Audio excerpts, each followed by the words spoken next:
Continuando nossos esboços das lições do mês de janeiro, a continuidade da história do conflito ultrapassa então o período do dilúvio, ultrapassa o período dos patriarcas e a gente adentra a uma fase da história do povo de Deus, que é uma fase de degeneração tal que o povo se distancia tanto de Deus a ponto da Bíblia apontar ou desenhar que cada um fazia aquilo que achava bom aos seus próprios olhos.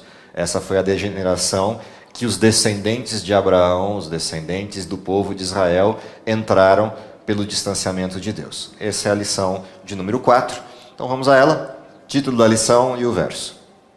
Conflito e crise, os juízes. Orou Ana e disse: O meu coração se regozija no Senhor, a minha força está exaltada no Senhor. A minha boca se ri dos meus inimigos, porquanto me alegro na tua salvação. 1 Samuel 2:1. Ok, o texto da lição dessa semana é um texto de um dos juízes e profeta, chamado Samuel. A gente vai ver a história dele oportunamente, mas vamos aos objetivos da lição. O que a gente tem para aprender, para sentir e praticar a partir do estudo da lição dessa semana? Saber como as pessoas foram usadas por Deus para libertar seu povo de forças opressoras. Ok, então, ponto central de estudo. A gente tem que olhar as pessoas que Deus chamou, saber de que forma Deus as utilizou para um sentido, a libertação do povo de Deus da força opressora trazida pelo mal. E aqui começa um contraste interessante na lição dessa semana. Deus atrai, ou permite, melhor dizendo, para ser mais justo com o termo, Deus permite que determinados povos que cercavam o povo de Israel atingissem esse povo com algum tipo de opressão para ver se o povo acordava e buscava a Deus por proteção. E aí Deus podia resgatar o seu povo e trazê-lo aos seus caminhos outra vez. Se eles não aprenderam pelo amor, Deus permitia que eles aprendessem pela dor. Era a forma de Deus provocar que esse povo acordasse para perceber em que nível de pecado eles estavam se metendo. Então, dentro deste contexto, Deus suscita libertadores, suscita pessoas que se tornam paradigmas, heróis ou baluartes da fé para esse povo voltar para Deus. O sentimento resultante de perceber isso, de entender essa dinâmica. Sentir apreciação pelo livramento divino diante das circunstâncias aparentemente insuportáveis. Portanto, quando eu olho para a forma como Deus libertou seu povo no passado através desses grandes heróis, eu percebo que não há limites para Deus salvar o seu povo.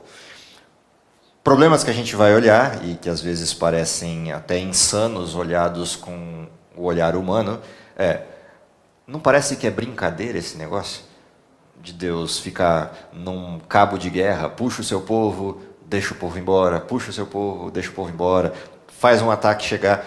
Parece coisa de criança, mas na realidade é isso que o pecado faz. O pecado nos torna infantis, nos torna sujeitos sem capacidade de decisão adequada, como criança é. O que Deus quer é nos fazer gente grande, o que Deus quer é nos trazer para um outro contexto, mas o pecado insiste em nos puxar para baixo, insiste em nos puxar para outra dimensão. E aí Deus tem que agir com crianças do jeito que se age com crianças. Dá corretivos como se dá para criança. Age com correção como se age com criança. Qual é a prática? Alegrar-se na salvação e compartilhar sua fé com os outros. Portanto, quando eu percebo que Deus tem toda essa paciência de lidar com criança como se faz com criança, eu devo me sentir feliz, eu devo me sentir alegre, porque há sempre salvação disponível e compartilhar essa salvação pela nossa fé com aqueles que ainda não conhecem. Olhado assim, voltemos agora ao texto base para entender esse novo período, essa nova fase de Deus com o seu povo. Quando Deus chamou Abraão porque queria construir um povo, uma nação que ilustrasse os caminhos de Deus, que demonstrasse os desenhos de Deus. Esse povo foi crescendo, a descendência de Abraão cresceu, e essa descendência de Abraão que cresce gera consequências. Essa consequência é que essa nação se estabelece, essa nação se forma, se caracteriza como um povo, porém esse povo distancia-se de Deus. habita Canaã, desenvolve-se naquela região, mas se distancia de Deus. Esse distanciamento de Deus produz degeneração. Degeneração como povo, degeneração como pessoa, e a consequência é você olha para aquela nação e já não tem certeza se aquele povo tem origem em Deus ou tem origem em qualquer outra coisa. Esse período em que o povo de Israel começa a descer em nível, Deus suscita dentro deles pessoas fiéis o suficientes que se tornam tão evidentes de relacionamento com Deus que mesmo degenerado o povo de Deus respeita essas pessoas. E esses se tornam os juízes em Israel. A lição dessa semana resgata a história de alguns desses juízes. Débora, Gideão, Sansão, Ruth, Samuel, como exemplos de pessoas que eram baluartes da fé deste tempo. Embora Ruth não necessariamente seja juíza, está aqui no meio do pacote como baluarte da fé, mas ela é interessante por mostrar até onde vai a misericórdia de Deus em trazer alguém fiel para resgatar a fé de pessoas que estavam degeneradas. A primeira história é a de Débora, é uma história interessante, a história de uma pessoa que se manifesta como uma guerreira, como alguém que além de juíza e atuar como a voz de Deus entre o povo, é alguém que se apresentava como líder mesmo, a ponto de os homens covardes de Israel a seguirem como uma grande líder. Tá? Se fôssemos trazer para os dias mais próximos de nós, talvez pudéssemos compará-la a um desenho, pegando história, de Joana d'Arc ou outras pessoas de grande porte na estrutura feminina que lideraram grandes estruturas de pessoas seguindo como exército. Então, Débora é uma pessoa assim. A história de Débora traz, de um lado, a fidelidade de Débora como um baluarte da fé, mas traz também elementos problemáticos na história, como a história de Jael que acompanha a Débora. A história do conflito que ocorria em Israel nesse tempo de Débora, entre as nações que estavam oprimindo o povo de Deus e o ataque que Débora e os seus aliados fazem a essa invasão, guarda no meio do caminho a história de Jael e Sísera. Sísera era o chefe do exército de um dos sujeitos que era opressor ao povo, Jabim. Como é que acontece a história de Jael? Quando Débora e os seus aliados seguem para a luta contra aquilo que parecia ser um exército imbatível, no meio dessa confusão, vem Sísera e visita Jael. E Jael convida Sísera para entrar, e o cobre com o cobertor, o põe para deitar. Ele estava aparentemente numa situação passando mal. E o que acontece? Quando ele está deitado, descansando no sono profundo, ela vai lá e pega um martelo e uma estaca e dá com essa estaca na têmpora dele até cravar no chão. Então você imagina que não é uma cena agradável, não é uma cena imaginável de se ver. Quando o Baraque chega à casa de Jael, o que ela diz? Vem aqui que o sujeito que você está atrás está aqui. E mostra Sísera morto. A partir daí, a vitória vem no ataque a Jabim, ele vai enfraquecendo até que se perde nessas batalhas. O que é importante dessa história, ao olhar para essa história, a gente separar nas cenas? Primeira coisa, Deus estava com quem? Com Débora e com todos aqueles que estavam seguindo Deus. Quando a gente olha a história de Jael ilustra Deus e os seus métodos.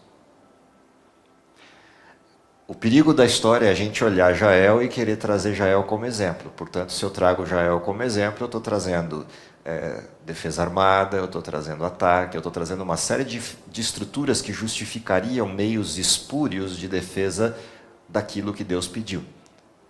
Deus nunca pediu para Jael fazer o que fez.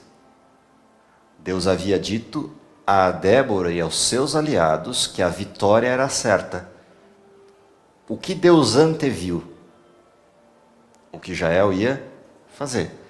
Não significa que Deus avalizou o que Jael ia fazer e os métodos usados por Jael. Apenas Deus descreveu quais eram as consequências daquele povo opressor. Portanto, Quem estava debaixo da tutela de Deus na ação era Débora, não Jael. Mas apesar disso, o que Jael fez contribuiu para aquilo que Deus disse que ia acontecer. Então, separar a história é importante para a gente entender que os fins continuam não justificando os meios. Mas Deus sabe o que vai acontecer e antecipa para o seu povo.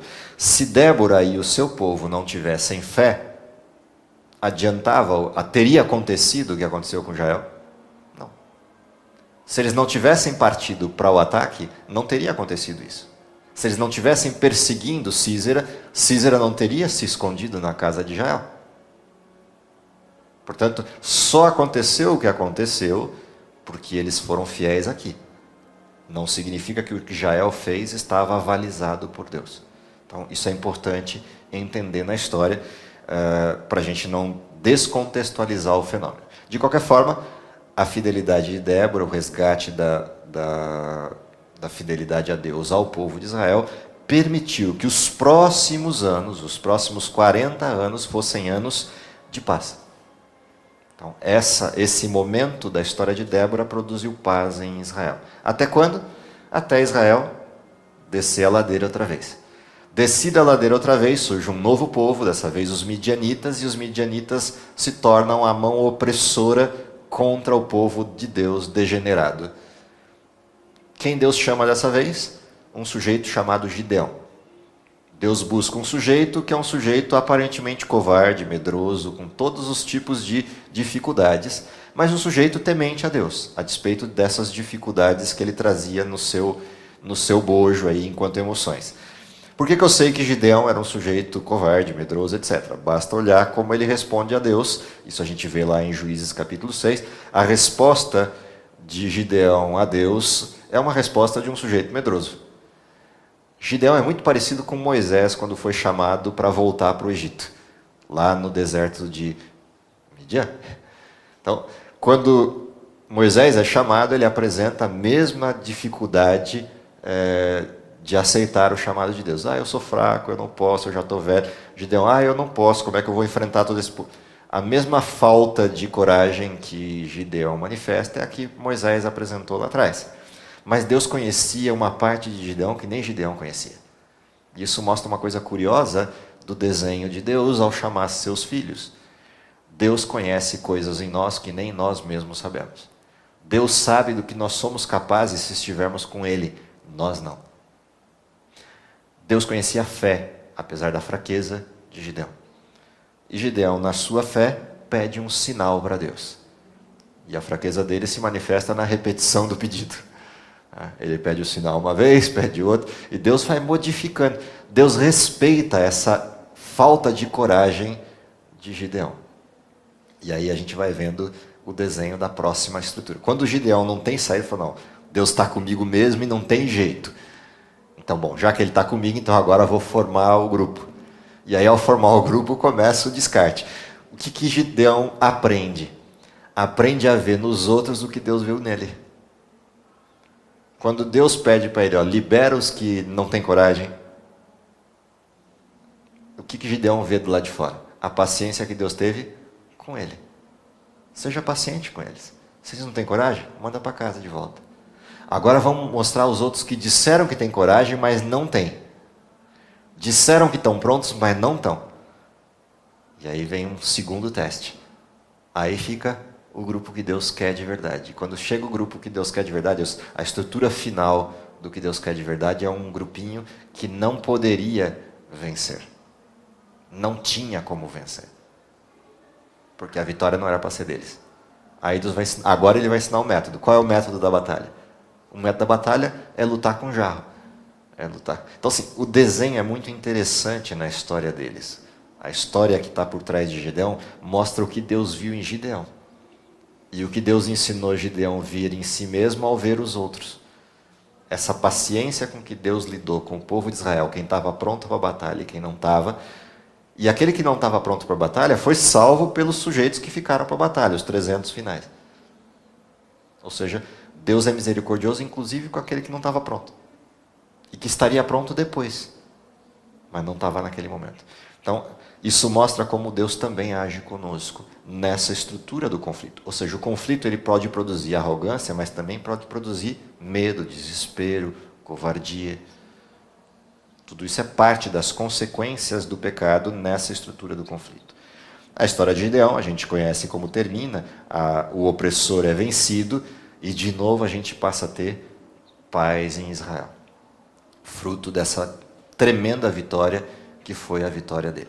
A vitória de Gideão sobre os midianitas está na mesma proporção da vitória do povo de Israel contra Jericó.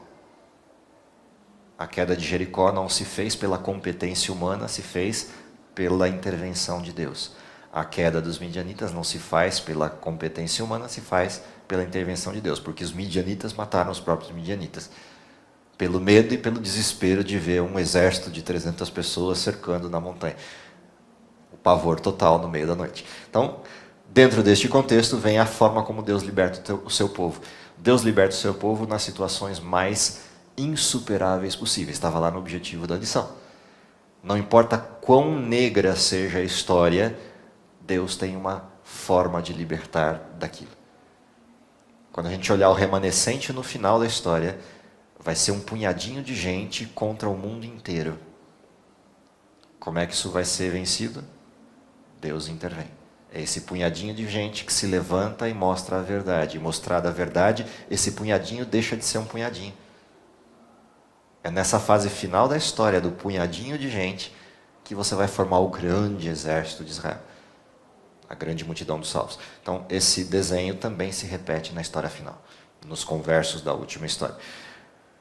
Na história seguinte, a gente tem o povo em decadência outra vez. Dessa vez a decadência é manifesta por uma outra nação. A nação aqui, os filisteus. Uma coleção de nações atacando o povo de Deus, e essa nação filisteia é combatida por um outro juiz, um nazireu chamado Sansão.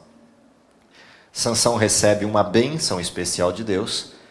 Gideão recebeu a bênção pela fé, lá na batalha. Sansão recebe a bênção antes de ter a fé. É uma situação inversa. Ele é chamado antes de nascer.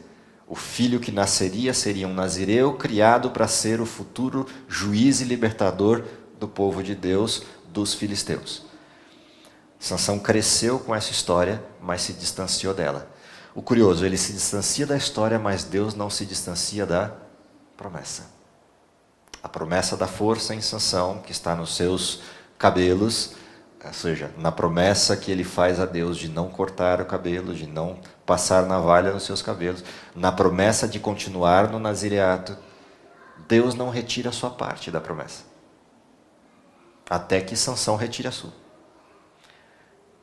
O curioso é que Deus vai usar, no caso de Sansão, o seu defeito.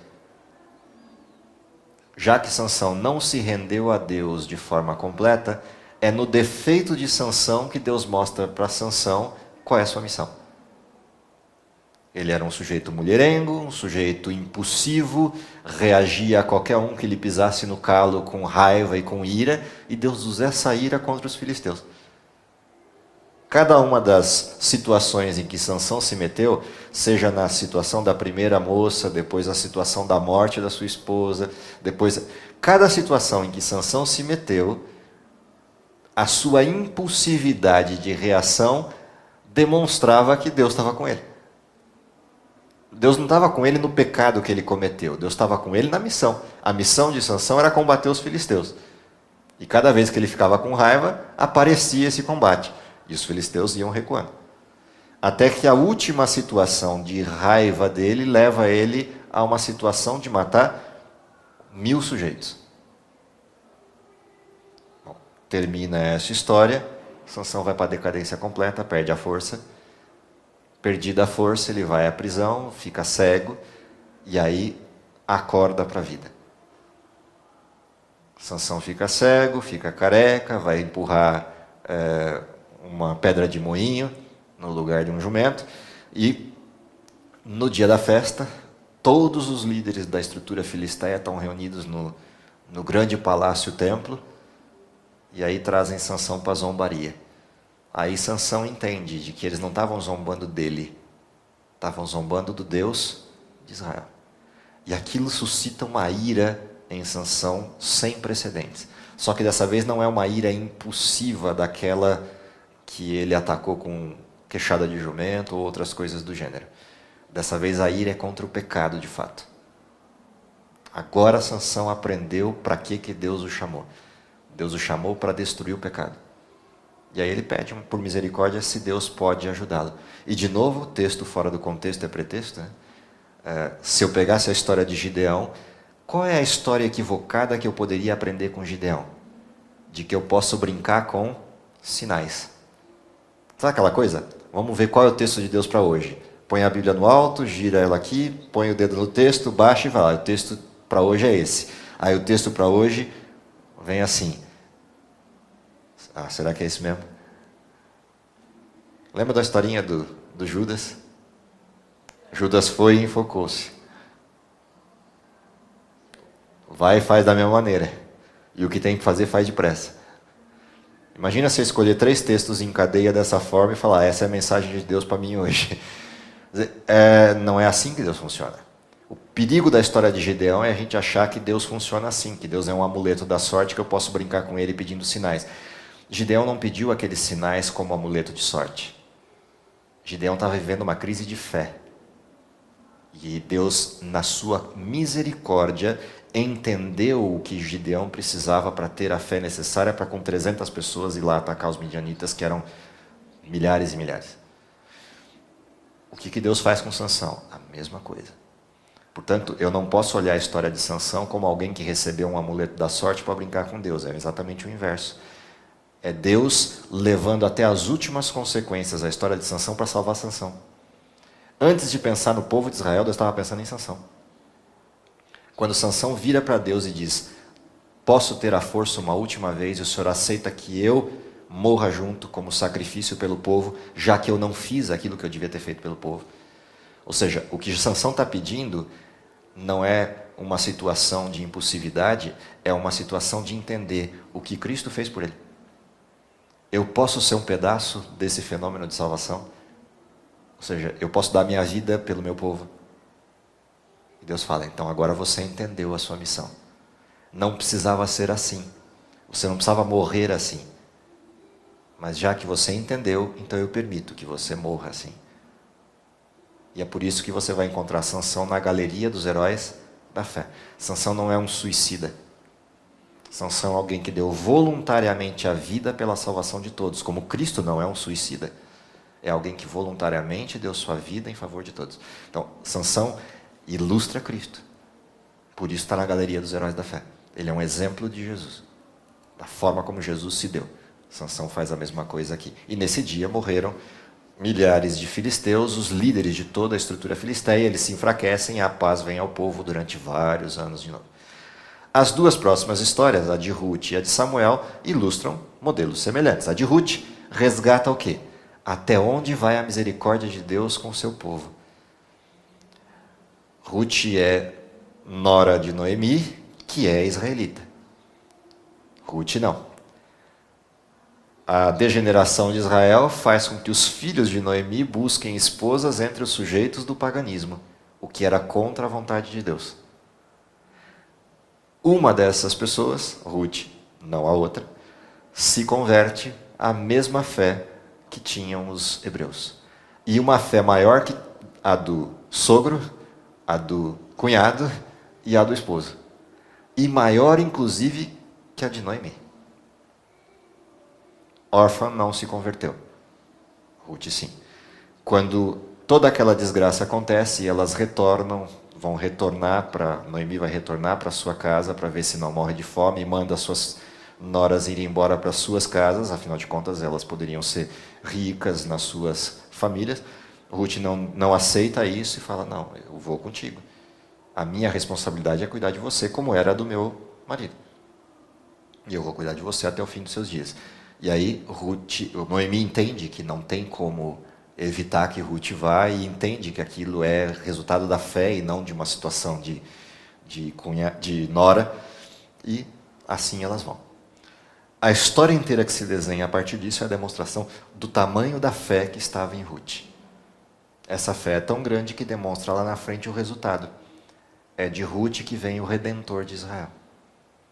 O curioso é que Ruth é abençoada pelo povo hebreu, no casamento que tem com Boaz.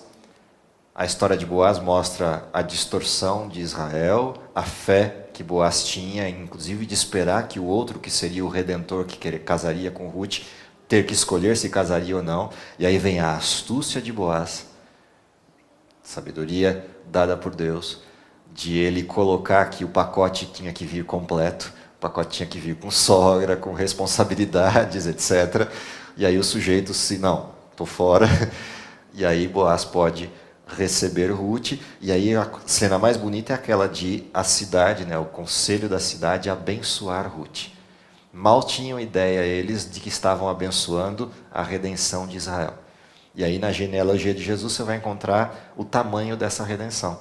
Você vai encontrar Ruth e vai encontrar Raabe. A Raabe lá de Jericó, a prostituta de Jericó, e a Ruth, vinda do povo que era o povo opressor. Ou seja, a misericórdia de Deus não tem limite, ela pode pegar inclusive o próprio opressor, se o opressor se render à misericórdia de Deus. E aí Deus prova isso dando o Messias por essa origem.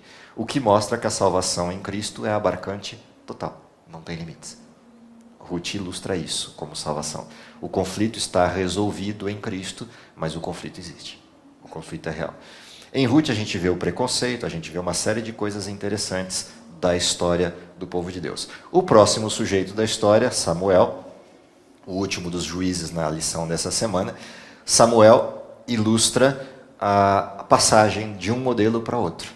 Então, o modelo que vinha até aquele momento, o modelo de história que vinha até aquele momento, agora migra para uma história diferente. O povo de Israel degenera outra vez, e em vez de buscar a Deus, dessa vez busca uma solução humana. Ele quer um rei.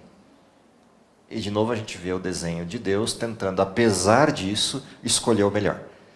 Então Samuel é o sujeito que migra o povo de volta para os caminhos de Deus, vivendo na época de um sacerdote que deixou se corromper. Aí se aparece ali a história de Eli, dos descendentes de Eli, dos filhos dele, filhos de Belial, e Samuel vivendo no meio desse caminho.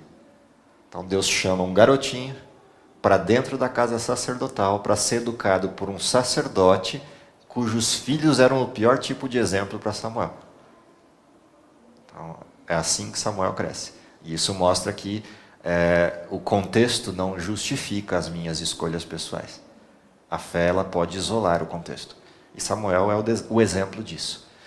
Samuel cresce na casa de Eli, se torna o grande profeta, o maior profeta de todos os profetas talvez que Israel tenha tido, tanto em longevidade de ministério quanto em profundidade.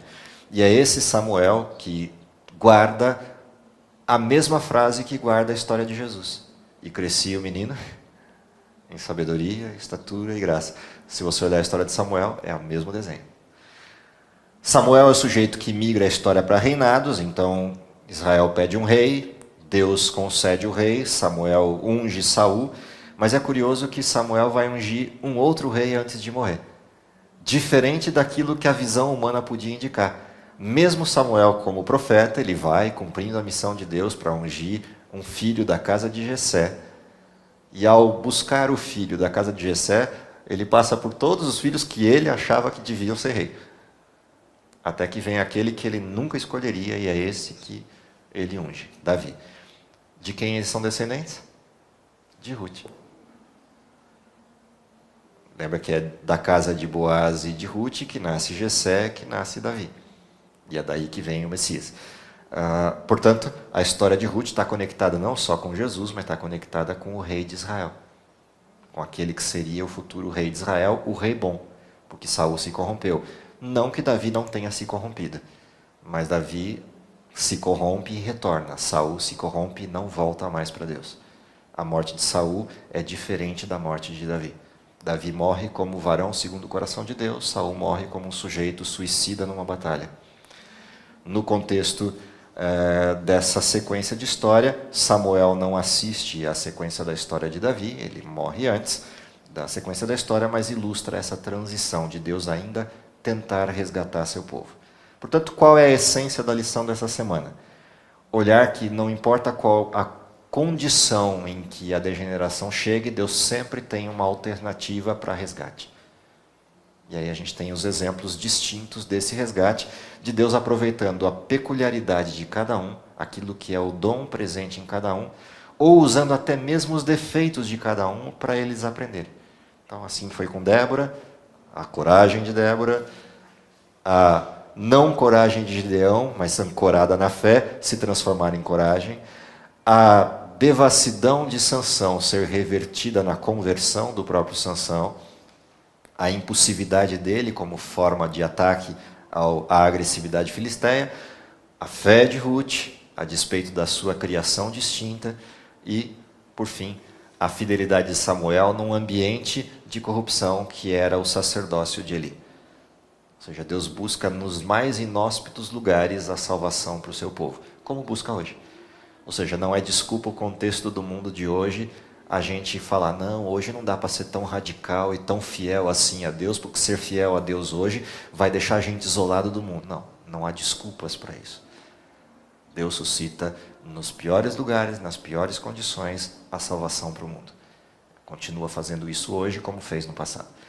Que Deus nos abençoe, para que a gente possa entender isso e ser uma Débora, ou um Gideão, ou um Samuel, ou uma Ruth, ou um Sansão dos dias atuais, para a redenção e alívio do pecado nesse mundo. Vamos orar? Querido Pai, te agradecemos porque os exemplos do passado nos dão a coragem, a fé, a fidelidade, a condição necessária para permanecermos de pé a despeito das dificuldades em que o mundo tem se colocado hoje. Te agradecemos porque, mesmo sabendo que vivemos períodos semelhantes àqueles que antecederam o dilúvio, podemos ter a presença de Deus conosco, a presença do Teu Santo Espírito nos dando o poder necessário para cumprirmos a missão final. Para isso, pedimos que o olhar da esperança nos enche o coração de alegria e, principalmente, que nos dê a possibilidade, se possível, vermos Jesus voltando ainda em nossa geração. Tudo isso te pedimos e te apresentamos no nome de Jesus Cristo. Amém.